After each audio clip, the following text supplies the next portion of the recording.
May 14th, 2008, 1:54 a.m., Marshall, Minnesota. Brandon Swanson's phone rang in his parents' bedroom, pulling them from sleep. Their 19-year-old son's voice came through the speaker, calm but frustrated. "I'm stuck in a ditch. Can you come get me?" It was a request they'd fielded before. Brandon was a responsible kid, a Dean's List student at Minnesota West Community and Technical College, but he'd misjudged a turn on these dark rural roads. His parents, Brian and Annette, didn't hesitate. They got dressed, got in the car, and started driving while keeping Brandon on the phone. What happened in the next 47 minutes would haunt them forever. Brandon told his parents he was near Lind, a small town about 10 miles from their home in Marshall. He'd been driving back from a friend's house in Canby after an end-of-semester party. He wasn't drunk. His friends later confirmed he'd had a couple beers over several hours, nothing more. He was careful about that. "I can see the lights of town," Brandon told his father. "I'm right near Lind."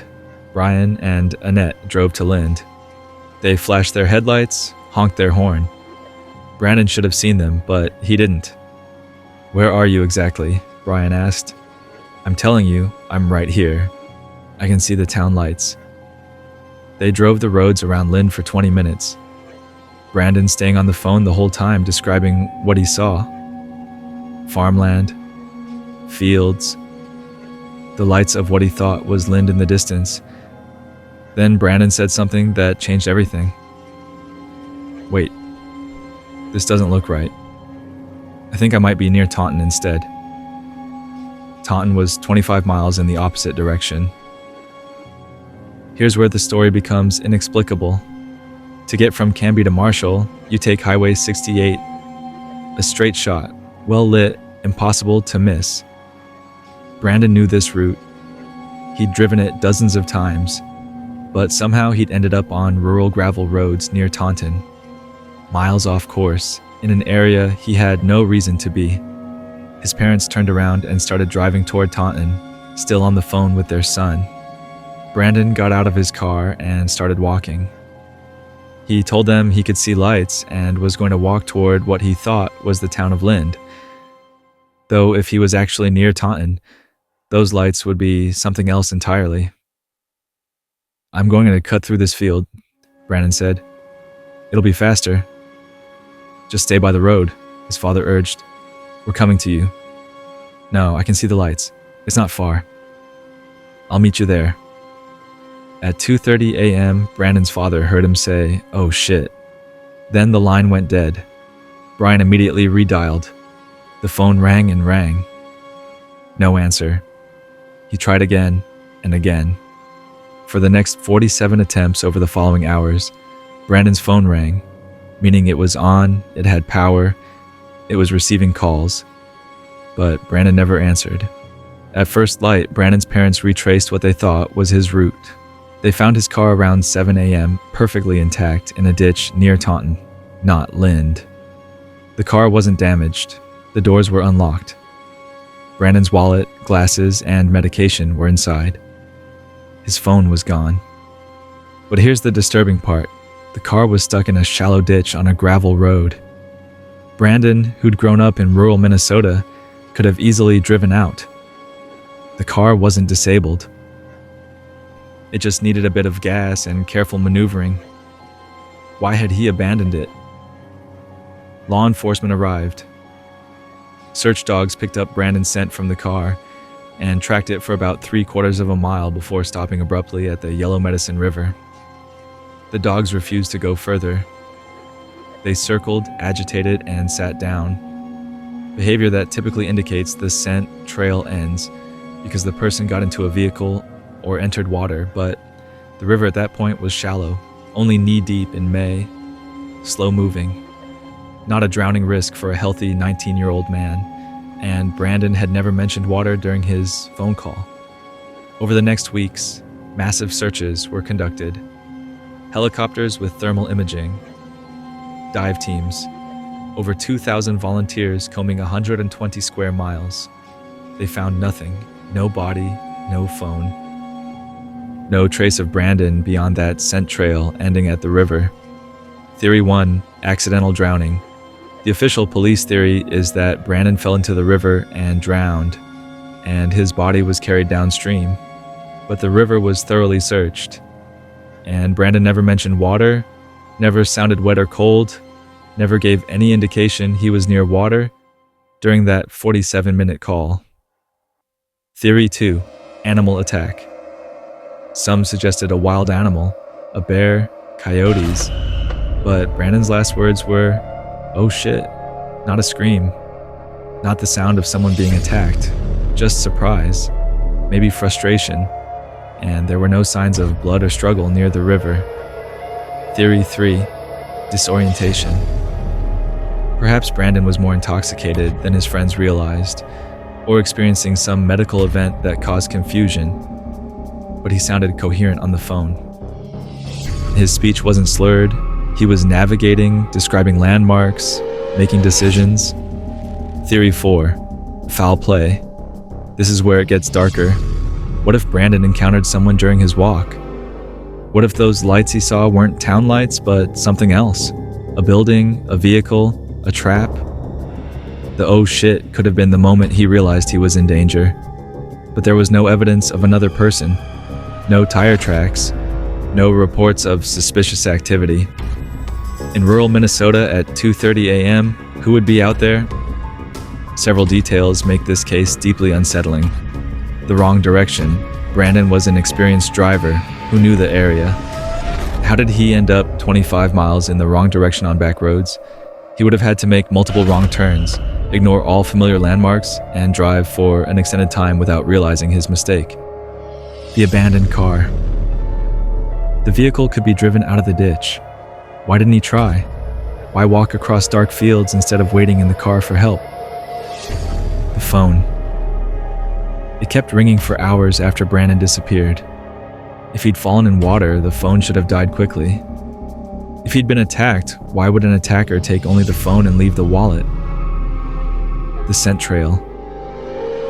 Why did the dogs stop so definitively at the river? Scent can be tracked across water if the current carries it. But these dogs acted like Brandon simply ceased to exist at that spot. The "oh shit." What did Brandon see or realize in that final moment? Those two words suggest surprise, not terror. Recognition of a problem, not immediate danger. Brian and Annette Swanson spent years searching. They pushed for Brandon's Law in Minnesota, requiring police to immediately respond to missing adult cases rather than waiting 24 hours. The law passed in 2009. Annette has given interviews describing the psychological torture of that phone call. "We were talking to him," she said, "right up until he disappeared. How do you lose someone you're talking to?" Brian has walked the fields where Brandon's scent trail ended, over and over, trying to understand what his son experienced in those final moments. "Something happened at that river," he said in a 2009 interview. "Something made him stop there. But what?" In 2021 and 2022, renewed searches were conducted using cadaver dogs and ground-penetrating radar. Investigators focused on abandoned wells, old cisterns, and farm equipment where a body might have fallen and become hidden. They found nothing. In 2023, a team of private investigators used advanced drone technology to map the entire area Brandon might have walked. They created a 3D model of the terrain, analyzing every possible route from his car to the river. Their conclusion? Brandon's path, as described on the phone, doesn't match the landscape. He couldn't have seen what he said he saw from where he said he was. Either Brandon was more disoriented than he sounded, or something in his environment was different from what should have been there. 15 years later, Brandon Swanson is still missing. His case is still open. His parents still in search. The questions remain. How did an experienced driver end up so far off course on familiar roads? Why did he abandon a functional vehicle to walk through dark fields? What made the search dogs stop at the river so abruptly? What did he see that made him say, "oh shit"? Where is his phone? Where is his body? And perhaps most haunting, if he fell in that shallow river, why was there no splash, no call for help, no sound of water on a phone call that was still connected?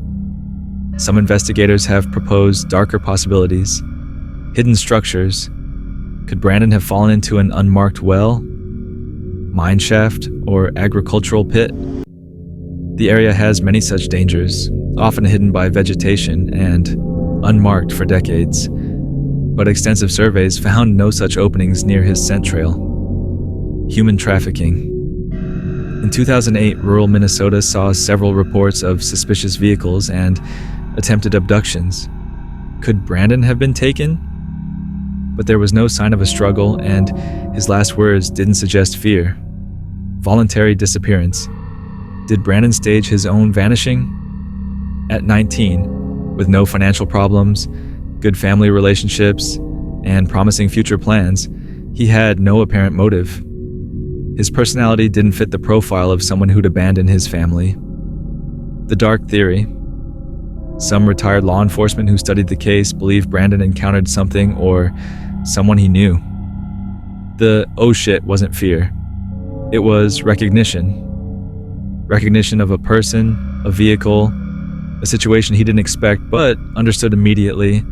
Then he made a choice to disconnect the call. But who and why? And where did he go? Today, several locations remain subjects of speculation. The Yellow Medicine River. Despite extensive searches, it's possible Brandon's body became trapped under debris or in an underwater cavity that's been missed. Private land. Much of the search area is private farmland. Not all properties were fully searched, and some owners were uncooperative. Could Brandon be buried on land that was never accessed? The gravel pits. The area has numerous old gravel quarries, some filled with water, some collapsed and overgrown. These were searched, but not exhaustively. Anywhere.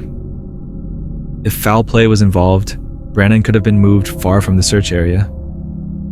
He could be anywhere. For Brian and Annette Swanson, that 47-minute phone call replays endlessly. They've listened to their own voices, analyzed their son's words, tried to hear background sounds that might provide clues. Some nights, Annette still reaches for the phone when it rings, half expecting to hear Brandon's voice asking for help. "I still have his last voicemail saved," Brian said in 2020. "It's from the day before he disappeared. Just him saying he'd see us tomorrow. I listen to it sometimes, to remember what his voice sounded like when he wasn't in trouble." Brandon would be 35 years old now. His parents are in their 60s. They've never stopped searching, never stopped hoping for an answer. The disappearance of Brandon Swanson represents a specific kind of horror. Not the horror of violence or malice, but the horror of inexplicability. A young man, talking to his parents on the phone, vanishes mid-conversation in terrain that's been searched more thoroughly than almost any missing person case in American history. No body, no evidence, no closure. Just a phone that rang and rang into the empty Minnesota night, and two parents who will spend the rest of their lives wondering what their son saw in that final moment before he said, "Oh shit," and disappeared from the world. If you have any information about the disappearance of Brandon Swanson, please contact the Lincoln County Sheriff's Office at 507-694-1664. Brandon Victor Swanson was 19 years old at the time of his disappearance. He was 5'6", tall, 125 pounds, with brown hair and hazel eyes. He was last seen wearing a white t-shirt, blue jeans, and a white Minnesota Twins baseball cap. His case remains unsolved.